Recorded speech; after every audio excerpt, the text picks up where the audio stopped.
Hello everyone, my name is Ayush Singh and today I'm going to discuss about my project Country Around the World, and today I'm going to discuss about the fourth section, that's cultural components.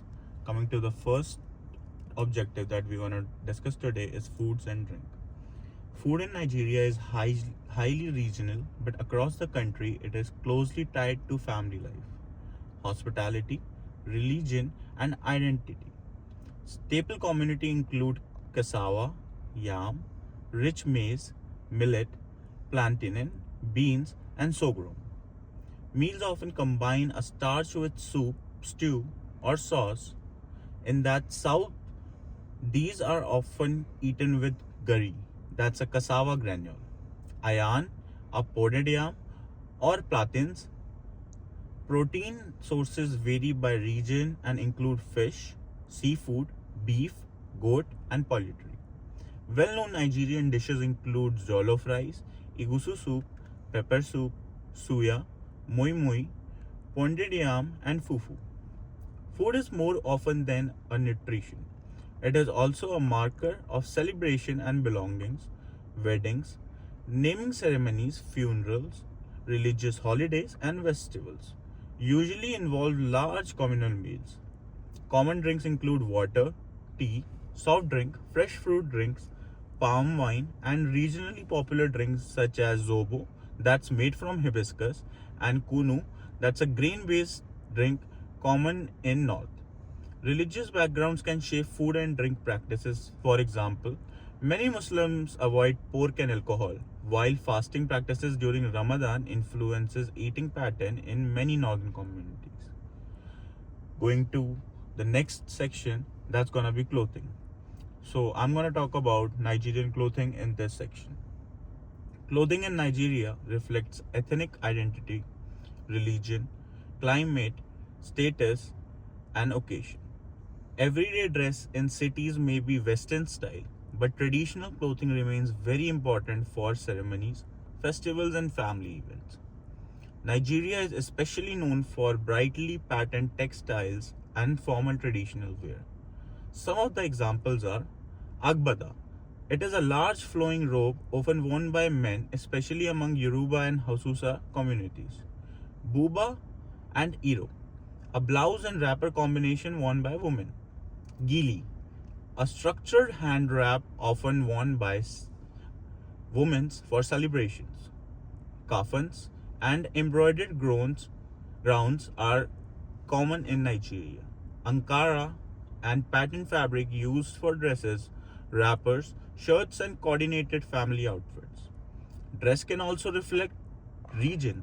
In many Muslim communities, modest clothing is the head covering, and these kind of things are very common. While Christian worship and formal events may feature both Western formal wear and traditional dress. Clothing is therefore not just practical, it is also symbol of respect, heritage, and social belonging. Coming to the next part of this PPT is language and symbols. In this, I will be discussing about the language and symbols that are often used in Nigeria. Nigeria is one of the most linguistically diverse countries in the world. English is official language mainly because of British colonial history, and it is widely used in government, education, media, and business. At the same time, Nigeria has hundreds of indigenous languages, including major languages such as Hausa, Yoruba, Igbo, Fulfulde, and Kanuri. In many communities, people are multilingual and may switch between English, Nigerian Pidgin, and one or more local languages depending on the setting.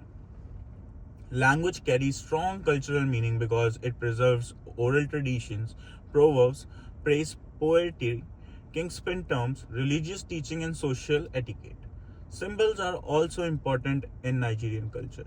These are traditional fabrics, masks, royal regalia, drums, carved figures, and bronze works, many of which communicate lineage, authority, spirituality, and community history.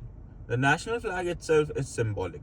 Green represents agriculture and natural wealth, while white represents peace and unity in the community. Coming forward and going to our next topic, that is religious and spiritual practices that are in Nigeria. Religion is central to everyday life in Nigeria. The country is broadly divided between Muslim majority north and Christian majority in south. Though both religions are found throughout the country, alongside Islam and Christianity, many communities also maintain traditional spiritual beliefs and practices, some alongside one of the world religions rather than in complete separation. Examples of important religious and spiritual practices are daily prayers, mosque attendance, Ramadan fasting, and Eid celebrations in Muslim communities, church attendance, prayer meetings, revivals, Christmas and Easter celebrations in Christian communities. Traditional Yoruba division and ritual system, especially if a division which UNESCO recognizes as important inalienable cultural heritage. UNESCO also lists several Nigerian cultural spiritual traditions as inheritable heritage, including the IFA deviation system, Gelidi, Ijili, Masquerade, Argunu fishing, and cultural festival.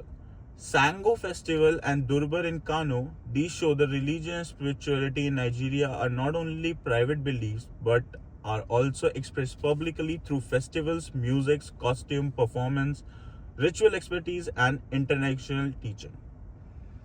Coming forward to the next topic, education system and literacy rates. This will be the last topic that I will be discussing in this this section.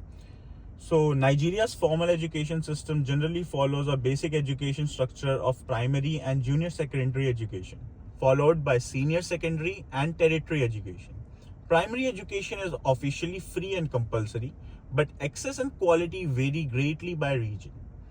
Issues such as poverty, insecurity, gender disparities, teachers shortage, and school infrastructure continues to affect the outcome.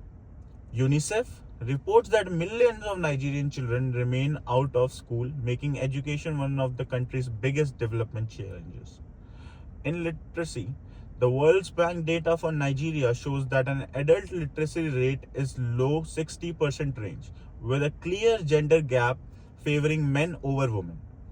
UNESCO's Nigeria SDG 4 profile also shows that progress exists, but major inequalities remain by gender, region, and socio-economic status. Culturally, education is highly valued as a path of mobility, respectability, and opportunity. At the same time, access to schooling is not equal across the country, and this can shape cultural continuity, language preservation, and future life chances. Thank you guys. This will be it for this video.